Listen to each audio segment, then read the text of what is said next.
Bismillahirrahmanirrahim. Alhamdulillahi rabbil alamin.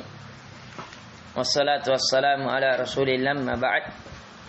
Assalamualaikum warahmatullahi wabarakatuh. Waalaikumsalam.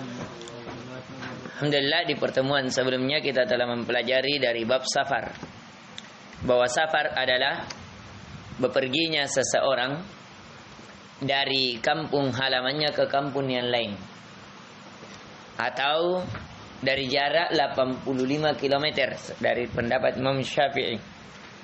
Sedangkan pendapat ulama lain, kalau pindah kampung ke kampung yang lain itu sudah dinilai safar.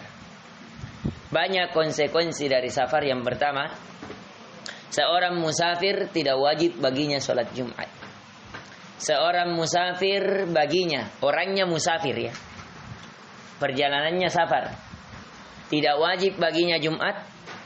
Yang kedua, seorang musafir boleh menjamak dan qasar salatnya. Yang asalnya 4 rakaat bisa menjadi 2 rakaat. Dan boleh dia gabungkan. Kalau menggabungkan salat baik dalam keadaan safar maupun tidak safar boleh. Tapi dalam keadaan safar boleh mengqasar, mengurangi dari 4 menjadi 2. Jelas? Dan jamak qasar ini terbagi menjadi 2. Boleh takdim, boleh takhir.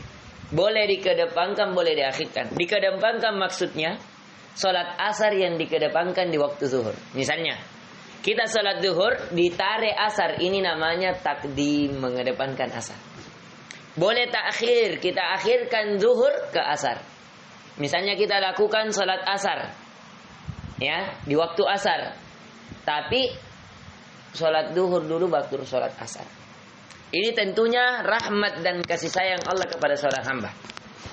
Karena setiap orang memiliki urusan yang berbeda-beda. Misalnya, seseorang yang pesawatnya di jam 12, boleh dia melakukan salat zuhur? Tidak mungkin, pasti ketinggalan pesawat. Karena seseorang di pesawat harus cek log, harus cek dulu, check in dulu, baru dia apa? Cek masuk atau cek keluar. Nah, dia kalau mau masuk dia harus setengah jam, 1 jam. Kalau ke luar negeri itu biasanya 3 jam. Kenapa? Karena antrian panjang, barang banyak. Maka dia biasa 3 jam, 6 jam. Maka apa?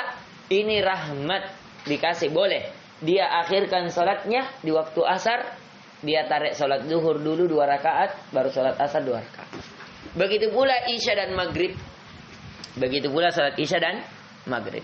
Kemudian seorang musafir, di antara kemudahan yang Allah berikan kepadanya, boleh dia tidak berpuasa di bulan Ramadan. Jadi kalau dia bulan Ramadan, boleh seorang musafir tidak berpuasa, tapi wajib mengganti di hari lain. Wajib mengganti di hari lain. Kemudian di antara ya keringanan lagi bagi seorang musafir, baginya ya Allah cintai ketika dia mengambil keringanan tersebut. Maka para ulama terjadi perbedaan pendapat, yang mana lebih afdal, mengambil keringanan tersebut ataukah tidak. Tentunya diperinci, kalau salat ya, mengambil keringanan tersebut lebih afdal dibanding tidak mengambil keringanan. Karena Allah mencintai seorang hamba yang mengambil keringanan dari Allah. Tapi kalau puasa, maka berpuasa lebih afdal daripada tidak berpuasa, walaupun boleh seseorang tidak berpuasa. Karena kata Allah, wa antasumu khairul lakum in kuntum ta'lamun. Engkau berpuasa itu jauh lebih baik jikalau kamu apa? Mengetahuinya. Ustaz, kalau orang musafir baru puasa kan kekeringan, setengah mati. Betul, tapi al jaza ala hasabil masyaqqah. Balasan sesuai kadar masyaqqahnya, kesulitannya. Semakin berat kita melakukan ibadah, semakin besar pahala yang akan kita dapatkan. Kemudian diantara juga yang sudah kita pelajari, bahwa musafir ada doa-doanya. Doa orang yang ditinggalkan, doa ketika bersafar, ketika naik, mendaki, membaca apa? Takbir. Ketika turun membaca apa? Tasbih. Kalau naik pesawat berarti pas mau terbang, membaca Allahu Akbar. Kalau pas mendarat, subhanallah. Kalau kita berjalan kaki di pegunungan, ketika mendaki, Allah Akbar. Ketika turun, subhanallah.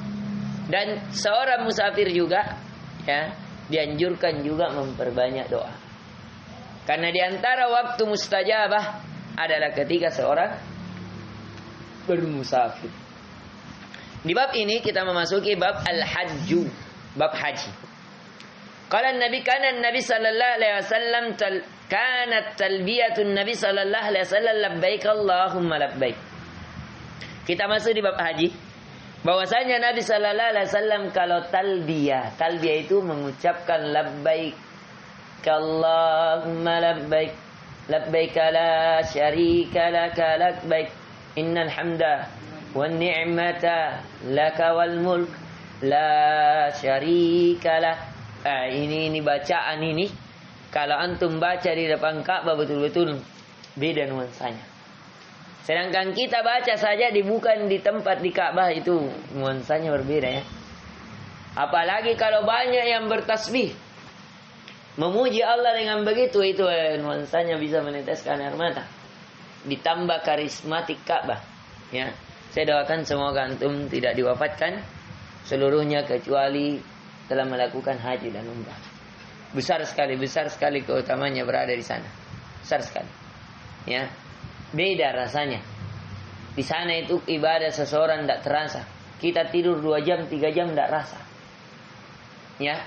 Orang biasa di sana itu, apalagi depan Ka'bah, tidak ada sunyinya. Ramai terus. Ya, mau jam 2 malam, jam 3 malam, ada saja. Mau siang, mau pagi, ada terus. Ya. Ini. Jadi Nabi sallallahu alaihi wasallam cara bertarbiyahnya labbaik Allahumma labbaik. Labbaik la syarika laka labbaik. Innal hamda wan ni'mata laka wal mulk la syarika lah. Ini bacaannya. Ini hendaknya dihafal ya. Kemudian Nabi sallallahu alaihi wasallam tentang Hajar Aswad. Tawafan Nabi sallallahu alaihi wasallam bil bait. Bahwa Nabi bertawaf di bait. Yang dimaksudkan bil bait apa ini?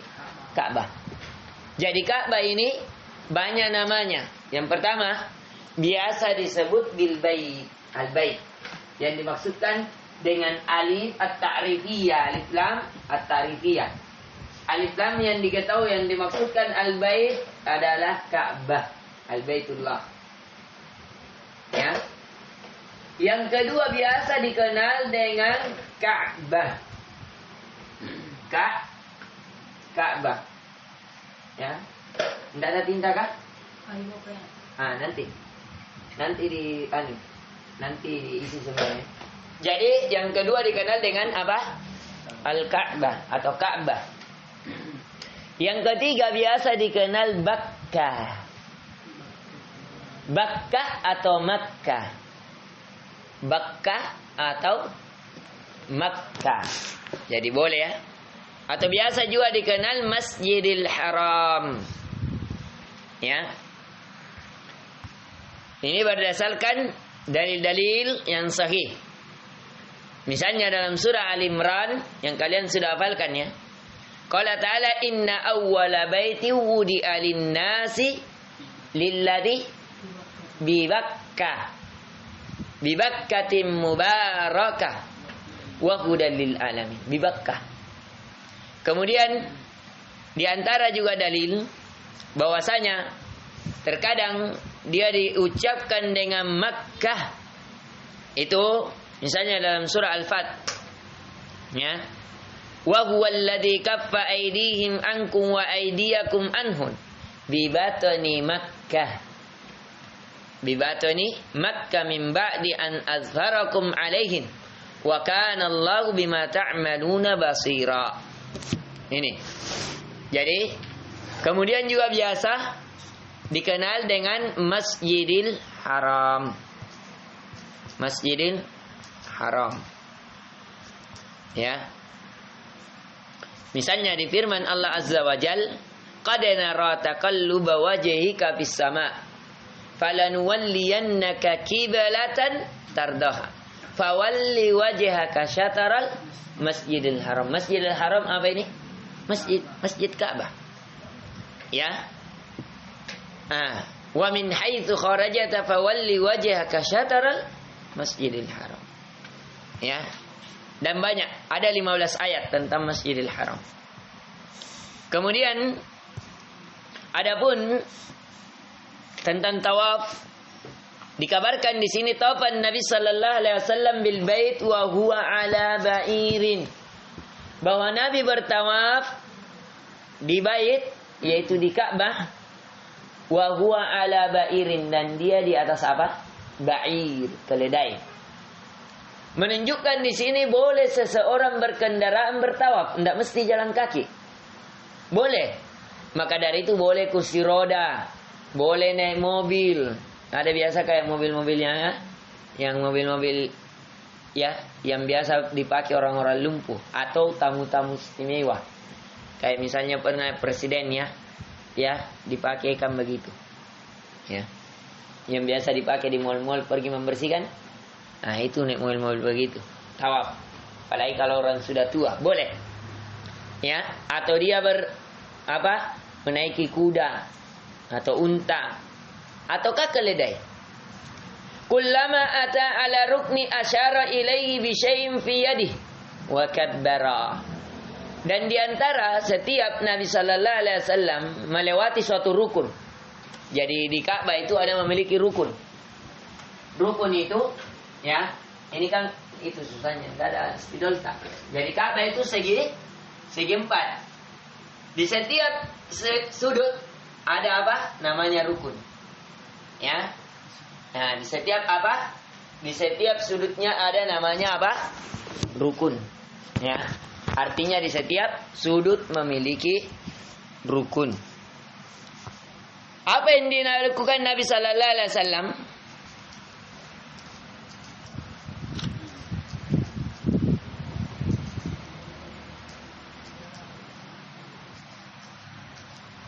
Yang kata Nabi sallallahu alaihi wasallam,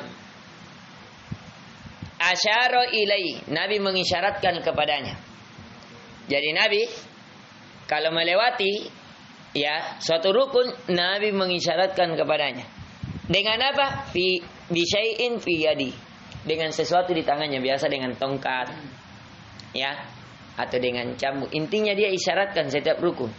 Apa yang dia lakukan? Wa kabbara, dan dia bertakbir.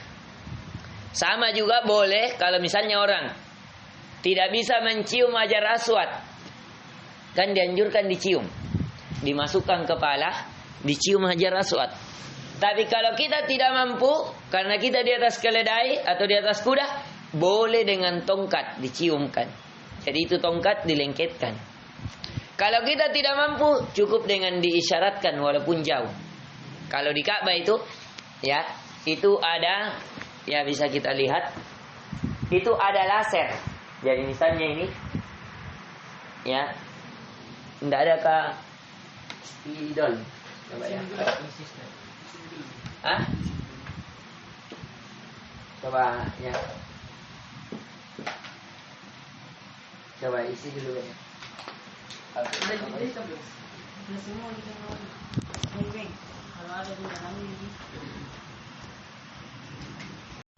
Kita lanjutkan sedikit pembelajaran kita. Bahwasanya Nabi sallallahu alaihi wasallam kalau bertawaf di bait, yaitu Baitullah, wa huwa ala ba'irin, dan dia berada di atas keledainya, kullama ata ala ruknin asyara ilaihi bi syai'in fi yadi. Di setiap dia melewati suatu rukun, maka beliau mengisyaratkan dengan tangannya atau dengan apa yang ada di tangannya. Wa kabbara, dan Nabi bertakbir. Jadi itu sunnahnya. Dan nanti akan ada lagi. Jadi ini dulu yang pertama. Kemudian ad-du'a bainar ruknain. Apa doa di antara dua rukun? Jadi tadi ada berapa rukun? 4. Jadi Ka'bah ini berdiri ini ya.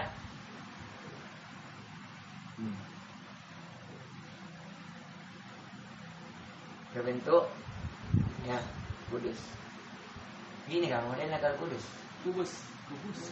Hah? Kubus itu begini saja di kapan di? Kotak saja, 4 saja. Saya ini kubus ya. Nah, 4. Tadi ada rukun apa? Yang pertama Hajar Aswad. Di sini dia. Baru di sini pintu Ka'bah. Ya, yang ketawa ya, saya tidak tahu mak gambar. Baru di sini nanti makam Ibrahim. Makamu Ibrahim. Makanya orang kalau sudah cium Hajar Aswad di sini apa? Dianjurkan orang sholat. Ya. Sholat sunnah 2 rakaat. Membaca surah Al-Kafirun dan surah Al-Ikhlas. Nanti di sini ada pintu ini. Pintu keluar. Disinilah tempatnya sebenarnya apa? Di sini air Zam-Zam. Dulu. Air Zam-Zam dulu di sini, tapi sekarang ditutup. Kemudian pindah dulu masuk di sini. Akan tetapi sekarang karena banyak lagi orang ditutup lagi. Kemudian melalui rombot tanah. Ya. Akhirnya tidak terlihat sekarang. Tinggal ledengnya yang keluar. Nah, disinilah kalau orang keluar, kembali ke sini, disinilah tempatnya Safa Marwah sampai ke sana. Nanti di sana Marwahnya. Nah, keluarnya di sini tembus nanti, ya. Ketika keluar, disinilah rumahnya Khadijah, yaitu Khadijah. Tapi sekarang pintu ini tidak ada lagi rumahnya Khadijah. Rumahnya Khadijah dipindahkan ke sana yang sekarang menjadi perpustakaan. Ya, di sana menjadi perpustakaan. Nah, kalau di sini ini sekeliling Ka'bah. Di sinilah tadi apa? Ada Hajar Ismail. Hajar Ismail. Ya. Nah, itu yang tadi yang kita lihat. Ada ini. Dianjurkan biasa orang masuk ke dalam lagi sholat dalam sini. Nah, kemudian nanti di sini setiap rukun ada. Ini. Di sinilah Nabi mengisyaratkan kalau jalan dihitung mulai dari Hajar Aswad. Yang di sini tadi dikenal rukun Yaman al-Yamani. Ya. Kemudian kalau di sini banyak orang pintu masuk di sini, di Hotel Jam ini di sini. Hotel Jam pintu masuknya di sini. Langsung dapat rukun Yamani. Ya. Makanya orang berjalan, caranya kalau mau mencium Hajar Aswad agak sulit kalau langsung begini. Caranya dari rukun Yamani, antum berpegang ke Ka'bah, apalagi kalau kecil, langsung saja pegang sambil dorong maju sampai antum mencium Hajar Aswad. Ya, nah begitu caranya. Biasanya kita juga membawa jamaah dengan cara begitu. Kita ini semua pegang di belakang, kita di sini. Pegang terus itu kainnya Ka'bah, pegang sampai dapat. Itu pun biasa kita menyelinap di bawah ketiaknya orang. Karena di sana orang-orang tinggi besar. Tapi kalau metode ini insyaallah biiznillah setelah pertolongan Allah antum akan lebih mudah mencium. Jangan langsung menerobos sini, pasti terlempar. Kenapa? Karena antum kita orang Indonesia kecil. Sedangkan di lawang apa? Orang-orang Belanda, orang-orang Arab, orang-orang Portugis, besar tinggi. Dan banyak, cuma satu lokasi. Bayangkan cuma satu kepala yang bisa masuk. Sedangkan jutaan manusia yang mau mencium, kira-kira antum di mana? Jutaan yang mau masuk kepalanya, yang lolos cuma berapa? Satu. Kira-kira bagus siku-siku orang tidak? Bagus siku-siku. Makanya kalau mau mencium Hajar Aswad, yang pertama hilangkan barang-barang yang ada di badannya tuh, yang mudah jatuh kayak jam tangan, cincin apa, hilangkan. Karena nanti ini akan tarik orang, baru bahaya. Makanya kencangkan itu pakaian ihramnya tuh. Karena pakaian ihram ini antum tidak pakai dalaman. Makanya ada nanti tekniknya cara memakai pakaian ihram. Ya biar antum tarik bagaimana tidak akan jatuh biiznillah. Ya, cuma kebetulan pakaian ihram saya ada di Amcis. Ya, nanti saya bawakan insyaallah ketika apa memakai ihram, dan dia tidak akan kelihatan biar terangkat karena itu sudah di double 4 kali double. Insyaallah nanti kita akan praktek memakai pakaian ihram. Ya, insyaallah. Nah ini kalau antum pakai ini biiznillah metodenya. Antum masuk dari rukun Yamani. Kan di sini juga ada pintu nanti. Di sini ini pintunya Imam Sudais, Imam Duais, dan seterusnya. Ya. Di sini ini pintunya dia. Kalau di sini pintu, di sebelah sini pintu masuknya apa? Para imam. Disinilah tempatnya imam. Jadi imam itu berhadapan dengan Ka'bah, tapi dia di belakang. Di sini orang tawaf. Terus tawaf. Ya, ini tempatnya imam. Baku hadapan dengan Hajar Aswad. Ya, di belakang imam. Nanti kalau hari Jumat dimajukan ke depan. Tapi kalau selain hari Jumat dia di belakang. Kenapa? Karena orang sudah sholat biasa tidak berzikir, langsung kejar-kejaran untuk cium Hajar Aswad. Maka caranya mencium Hajar Aswad, kalau sudah azan, sudah mau qomat, antum usahakan bisa berdiri di sini. Jadi imam di belakang. Memang imam di belakang. Begitu modelnya. Ya, imam di belakang. Kenapa boleh? Karena darurat. Karena kalau imam di depan bagaimana? Setengah mati tidak? Akan diserbu tidak? Setengah mati. Makanya itu dibolehkan pada saat hal yang dibutuhkan. Ya. Nah ini. Kalau antum mau lihat tempat imam Masjidil Haram. Ya. Memang imamnya di belakang. Coba lihat ini. Penasaran di mana sih posisi imam di Masjidil Haram? Ini. Makanya ini dikosongkan. Ini kenapa ini kosong? Karena di sini dia ini. Pas di dekatnya Hajar Aswad. Ini bangunan ini, disitulah tempatnya imam. Kita. Makanya kosong. Ini nih kosong ini. Pas di depannya Hajar Aswad. Ini di laser Ustaz. Ya, tidak. Nanti itu ke belakang. Ya ada laser. Ini ya. Ada, tapi paling bagus yang kelihatan memang ini. Ini. Sholat di pinggir kan. Ya ini penjaganya, tidak apa-apa tidak sholat karena dia menjaga. Pernahkah kamu bertanya di mana tempat persisnya Imam Masjidil Haram berdiri saat memimpin jutaan jamaah?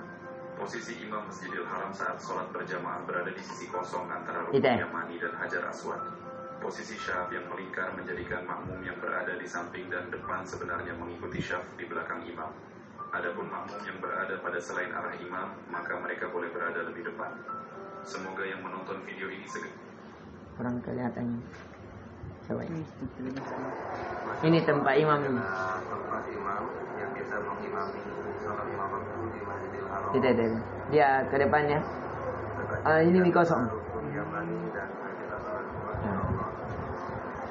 Di belakang intinya. Kurang kelihatan.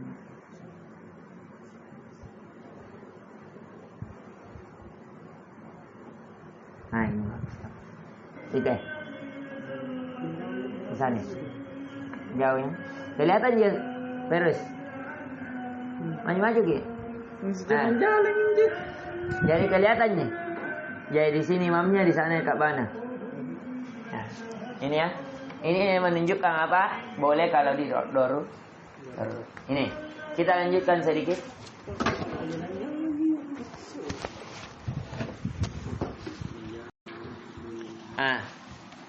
Jadi Nabi Sallallahu Alaihi Wasallam, apa yang beliau berdoa padanya ketika di antara dua rukun, sebagaimana yang kita ketahui bahwa rukun itu ada 4. Jadi berapa kali Nabi berdoa? 4 kali. Karena Nabi Sallallahu Alaihi Wasallam yaqulu baina ruknain, bahwa Nabi Sallallahu Alaihi Wasallam itu berucap berdoa di antara dua rukun, misalnya di antara Yamani dan Hajar Aswad. Apa yang Nabi baca? Rabbana atina fid dunya hasanah wa fil akhirati hasanatan wa qina adzabannar. Itulah yang Nabi ucapkan, itulah yang Nabi doakan. Inilah doa yang terbaik. Doa yang terbaik di antara dua rukun, doa apa? Yang biasa diistilahkan doa sapu jagat.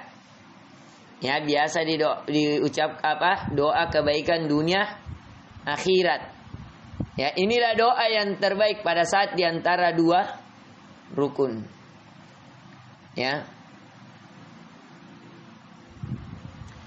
Inilah yang Allah kabarkan tentang orang-orang yang berdoa di Ka'bah terkadang hanya meminta dunia saja.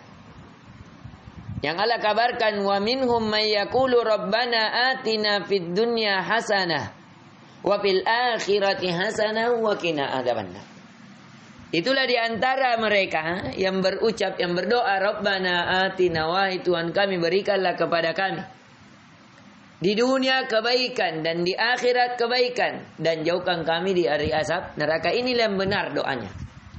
Sedangkan di ayat sebelumnya Allah celah, faminan nasi may yaqulu rabbana atina fid dunya. Di antara manusia ada yang berdoa kepada Allah hanya meminta dunia. Ya Allah, berikanlah kepada kami, wahai Tuhan kami, berikanlah kepada kami kebaikan dunia. Wa ma lahu fil akhirati min khalaq. Dan mereka tidak mendapatkan di akhirat kecuali apa? Kerugian.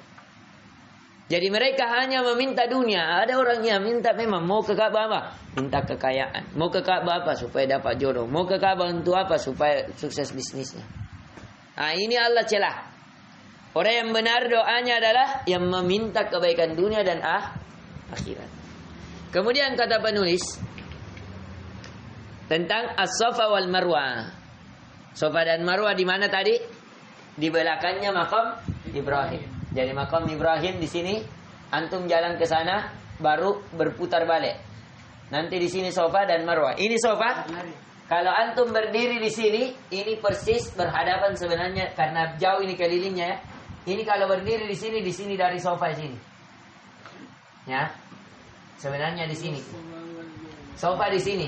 Jadi kalau kita berdiri langsung kelihatan Hajar Aswad. Ya, baku lihat. Ini juga ada anjurannya kalau kita sampai di Safa, ini langsung apa? Menghadap ke Ka'bah, kemudian mengangkat doa. Di sinilah ini babun Nabi. Bab pintunya Nabi. Di sinilah biasa hotelnya apa? Hotelnya para raja. Ya, di antara di pertengahan apa? Pertengahan antara Safa dan Marwah. Safa dan Marwah ini lumayan jauh juga. Ujungnya ini Marwah. Di sinilah pintu keluar rumah dari istri Nabi sallallahu alaihi wasallam, yaitu siapa? Khadijah radhiyallahu anha. Apa yang Nabi sallallahu alaihi wasallam lakukan ketika di Safa dan Marwah? Karena Nabi sallallahu alaihi wasallam idza sa'ana 'ala as-Safa wal Marwah, bahwasanya Nabi sallallahu alaihi wasallam kalau sudah mendaki sa'idah, naik, menunjukkan dia apa? Bukit. Jadi di sini bukit ya. Safa dan Marwah itu bukit, dua gunung yang kisahnya tentang mamanya Nabi siapa? Ismail alaihissalam. Jadi pernah Nabi Ismail ketika ditinggal oleh Nabi Ibrahim alaihissalam bersama ibunya, itu Nabi Ismail ditinggal di Ka'bah, disimpan di Ka'bah.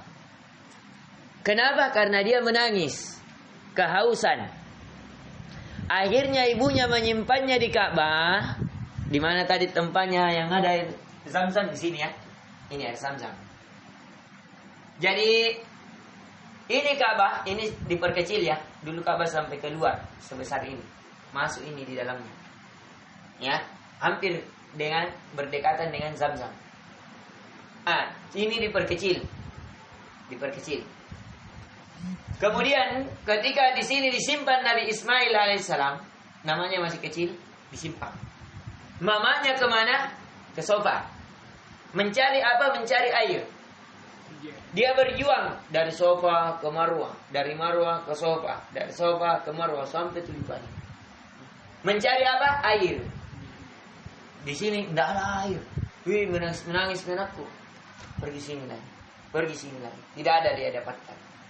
Ternyata ketika dia kembali, dia sudah mendapati ada air yang terpancar dari hentakan kaki Nabi Ismail alaihissalam. Itulah air Zam-Zam. Ketika dia hentakkan, keluarlah air. Biiznillah, mukjizat. Ya, air inilah yang dikenal dengan air Zam-Zam. Air inilah yang dikenal dengan air apa? Air Zam-Zam. Ya. Air Zam-Zam itu yang berbentuk ya dulu ya. Dulu itu banyak dulu. Sehingga pemiliknya air Zam-Zam ini siapa? Nabi Ismail dan ibunya. Sehingga setiap musafir yang lewat kalau mau berbayar. Dari situlah dia hidup. Ya, ataukah diganti dengan makanan, diambil airnya diganti makanan, hidup sampai Nabi Ibrahim datang kembali. Ya. Ini. Kemudian apa yang Nabi sallallahu alaihi wasallam lakukan ketika berada di Safa dan Marwah? Balal kiblata, maka Nabi menghadap ke mana? Ke kiblat. Kiblatnya ini yang mana? Hajar Aswad. Jadi kiblat kaum muslimin Hajar Aswad. bukan Ka'bah. Kalau Ka'bah ada 4 sudut, tapi kiblatnya adalah apa? Hajar Aswad.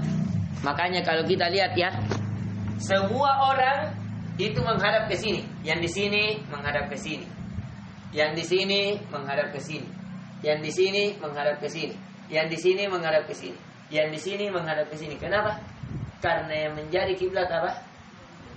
Hajar Aswad. Pada? Dan ini kenapa bundar begini? Semuanya menghadap ini. Ternyata diteliti, Ka'bah ini berada di tengah bumi. Dia tepat berada di tengah bumi. Seandainya manusia pas pusatnya, ya, pociknya itu manusia. Itulah Ka'bah. Ya. Dan pernah diteliti seorang, ya, bahwasanya ini tempat paling bercahaya kalau dari apa? Dari atas langit dilihat. Tempat yang paling bercahaya. Kemudian apa yang Nabi sallallahu alaihi wasallam berdoa dengannya kalau sudah sampai di sofa menghadap ke kiblat? Fawahhadallah. Maka dia apa? Mentauhidkan Allah. Wa kabbarahu, membesarkan Allah. Maksudnya fawahhadallah, dia mengucapkan apa? La ilaha illallah wahdahu la syarikalah. Lahul mulku wa lahul hamd. Wa huwa ala kulli syai'in qadir. La ilaha illallah wahdahu anjaza wa'dah wa nasara abadah wa hazamal ahzab wahdah thumma da'a baina dzalik. Kalau Nabi sudah baca itu, maka Nabi berdoa setelah itu. Ini yang saya bilang tadi, menghadap kiblat, baca dulu, kemudian mengangkat tangan berdoa. Qala mithla hadza thalatha marratin. Nabi membaca ini 3 kali. Ini kalau kita kalau sofa ya, begini dia anunya. Ya. Ya, jadi Nabi sallallahu alaihi wasallam kalau sudah bertawaf, berapa kali tawaf? 7. Dimulai dari mana? Hajar Aswad. Ya, kemudian boleh tidak orang berkendaraan? Boleh. Kalau berjalan kaki juga boleh. Ya. Kemudian di antara tips-tipsnya tadi, masuk dari rukun yamani, memegang karena kita kecil, terus berselip sampai situ. Ya. Kalau antum pakai itu insyaallah. Saya kemarin umroh, waktu pada saat umroh bersama Bapak, alhamdulillah dalam waktu 4 hari 21 kali mencium Hajar Aswad. Ya, caranya begitu. Ya, bahkan di situ biasa ada orang besar berkelompok supaya yang mau mencium Hajar Aswad bayar. Iya, dia baku pegang-pegang. Tapi biasa kalau didapat oleh para para tentara, namanya kalau di sana apa? Istilahnya ada istilahnya ya. Intinya dia para penjaganya lah. Ya, para harisnya. Ada istilahnya. Nah, itu dia diusir karena membuat bisnis di tengah hal seperti itu. Tapi biasanya kalau kita mengantar banyak sekali yang kasih uang. Ya. Tapi kalau kita berniat menolong seseorang, gantungkan hatinya kepada Allah, suruh berdoa, jujurkan niat, insyaallah Allah akan mudahkan. Ya. Nah, ini dan dianjurkan setiap datang salat sunnah tawaf. Ibadah yang paling utama ketika di sana bukan mengaji. Ibadah yang paling utama di sana adalah tawaf. Para ulama, kalau antum berumroh, umroh itu 1 jam sudah selesai. Sebenarnya. Tapi kenapa berhari-hari? Selebihnya itu hanya jalan-jalan, memperbanyak salat sunnah. Tapi kalau seorang umroh, 1 jam sudah cukup. Ya. Yang bikin jauh perjalanan saja. Dari tempat dia dari perbatasan dia Lamlam menuju ke Mekah. Tapi kalau sudah sampai di Mekah 1 jam sudah selesai, bahkan dah sampai 1 jam. Kenapa? Karena dia cukup masuk ke Ka'bah, keliling 7 kali, cium Hajar Aswad, sholat di belakang makam Ibrahim, kemudian dia berlari antara Safa dan Marwah, cukur, selesai umrohnya. Gitu. Kurang lebih 1 jam selesai. Jadi apa tadi? Cukup masuk di Ka'bah setelah memakai pakaian ihram di perbatasan di Lamlam. Kemudian tawaf 7 kali. Sholat, cium, dianjurkan kalau tidak bisa mengisyaratkan. Kemudian sholat di belakang makam Ibrahim 2 rakaat ringan. Qul ya ayyuhal kafirun rakaat pertama, Al-Ikhlas rakaat kedua. Kemudian Safa dan Marwah 7 kali. 7 kali itu bukan bolak-balik ya. Misalnya Safa Marwah, baru kembali lagi Safa baru 1, tidak. Tapi dari Safa ke Marwah berapa? 1. Marwah ke Safa 2. Safa ke Marwah 3. Seterusnya. Pasti turunnya ke Marwah. Kapan di Safa berarti salah hitung. Ya, coba lihat. Ya, Safa, Marwah. Nah, ke sini 1, 2, 3, 4, 5, 6, 7. Pasti di Marwah apa? Ya, pasti di Marwah turunnya. Jelas sampai sini? Jelas. Nah, emang pergi ke WC dulu. Pergi baru dulu. Ini. Kemudian kita melihat Al-Masy'aril Haram. Kita percepat. Atan Nabi sallallahu alaihi wasallam Al-Masy'aril Haram. Nabi sallallahu alaihi wasallam mendatangi Masy'aril Haram. Fastaqbala al-qiblah. Maka Nabi sallallahu alaihi wasallam menghadap ke kiblat. Pada Allah, maka Nabi berdoa kepada Allah, wa kabbarahu, dan Nabi bertakbir, wa halalahu, dan Nabi apa? Bertahallul. Apa itu tahallul? Mencukur. Boleh 2. Boleh mencukur habis, gundul, boleh dengan cara apa? Memendekkan. Dipendekkan saja. Tapi orang yang mencukur habis, menggundul, Nabi doakan 3 kali ampunan. Allahumma ghafir lahu, Allahumma ghafir lahu, Allahumma ghafir lahu. Siapa? Al-muhalli.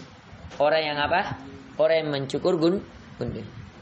Adapun orang yang memendekkan, Allahumma ghafir lahu al-muqassir.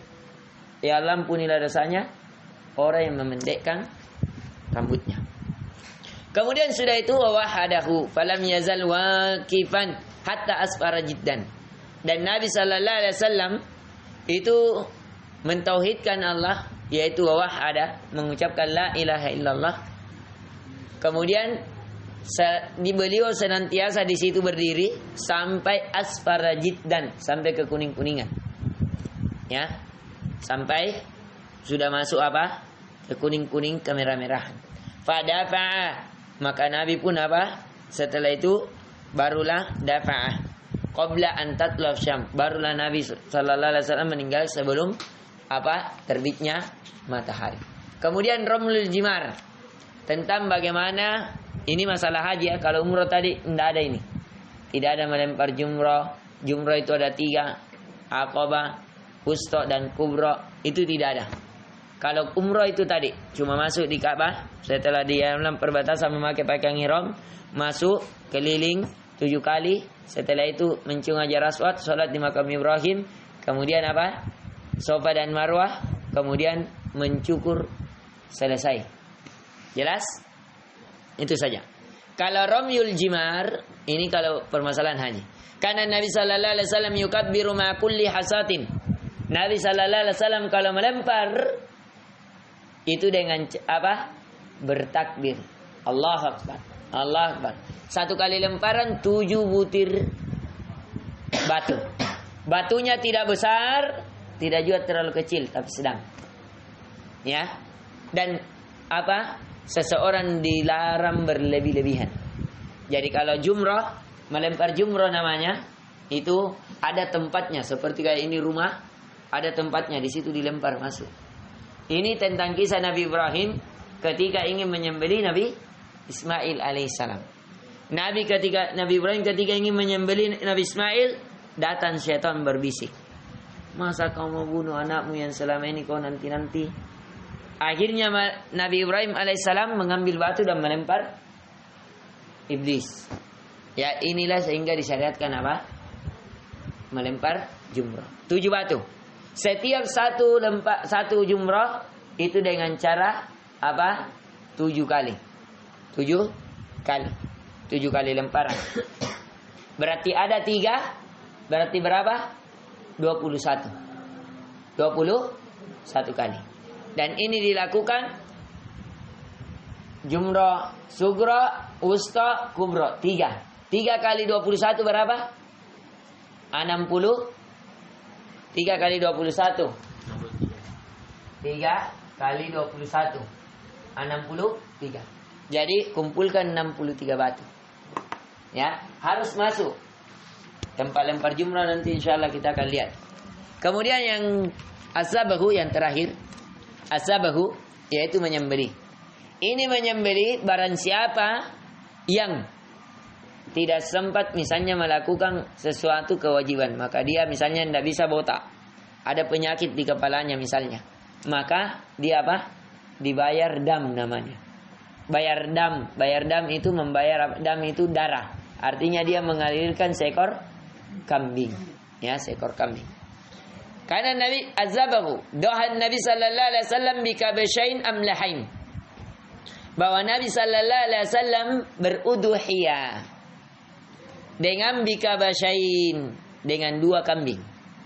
Amlahain, yang memiliki apa? 2 tanduk. Akranain, memiliki 2 tanduk. Ya. Zabahuma biyadih, dan Nabi apa? Sembelih dengan tangannya. Ini menunjukkan paling terafdal adalah kita menyembelih sendiri. Begitu juga kalau kita berkurban. Wasamma wa kabbara, dan Nabi memberikan nama. Misalnya, ini dari saya. Ini dari saya. Misalnya, saya menyembelih untuk saya dan umat. Bisa diberikan nama. Wa kabbara, dan Nabi bertakbir. Jadi dia apa? Membaca bismillah. Bismillah, ini dari saya. Kemudian bismillahi Allahu Akbar. Itu begitu. Ya. Ini yang bisa kita berikan. Inti pelajaran yang bisa kita petik di pertemuan kali ini tentang haji. Bahwasanya Nabi sallallahu alaihi wasallam itu kalau berhaji membaca apa? Talbiyah. Kemudian itu kalau seseorang tawaf memulai dari mana? Hajar Aswad. Dan Hajar Aswad ini hukumnya sunnah dicium. Makanya Umar katakan, seandainya saya tidak melihat Nabi mencium, saya tidak akan mencium. Ha? Tapi kalau tidak bisa dicium secara langsung, maka boleh apa? Dengan cara apa? Alat atau isyarat. Ya, lewat saja. Kemudian dianjurkan seseorang di antara 2 rukun apa? Berdoa. Yaitu doa apa? Rabbana atina fid dunya hasanah wa fil akhirati hasanah wa qina adzabannar. Kemudian Safa dan Marwah berapa kali? 7 kali. Bolak-balik dihitung 1 kali atau hitung 2 itu? Hitung 2. Kalau dimulai dari Safa berarti berakhir di mana? Pasti di Marwah. Dan di ujungnya Marwah siapa di situ? Ada apa di situ? Nah, rumahnya Khadijah. Pas pintu keluar dari Marwah, rumahnya Khadijah. Apa tandanya? Beda warna tegelnya. Misalnya ini tegelnya putih, ada tegel hijau itu pertanda bahwa di situ pernah bekas tanahnya siapa? Khadijah. Cuma karena kena peluasan masjid makanya dipindahkan. Ya, dipindahkan ke ujung. Kemudian di tengah-tengah tadi Safa Marwah, di situ ada babus salam. Itulah babun Nabi, pintunya Nabi. Tembus ke hotel para raja. Ya, jadi hotel Jam, di sini hotel. Pas di depannya babus salam, tapi biasa itu ditutup. Ada garis polisi. Baru di situ berhadapan dengan tempat jenazah. Jadi kalau jenazah masuk melalui pintu situ. Kenapa? Karena jarang orang di situ.